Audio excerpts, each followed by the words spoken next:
आणि आता बातमी आहे मराठा आरक्षणासंदर्भात। मराठा आरक्षणाचा सरकार फक्त खेळ करतंय।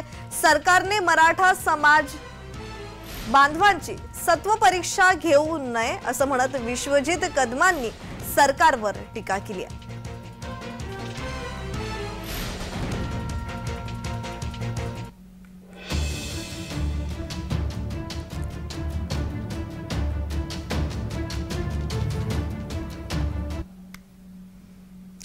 आणि आता बातमी आहे मराठा आरक्षणासंदर्भात। मराठा आरक्षणाचा सरकार फक्त खेळ करतंय।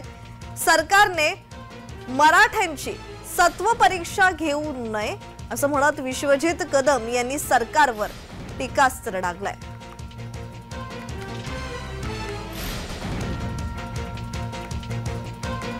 तो हे सरकार किती सिरियस आहे, कारण नुसतं तारीख पे तारीख चाललंय। सातत्याने कुठेतरी आज खेळवण्याचा प्रकार हे राज्य सरकार करत आहे। राज्य सरकारने आज मराठा समाजाच्या बांधवांची सत्व परीक्षा घेऊ नये। तो हे सरकार किती सिरियस आहे।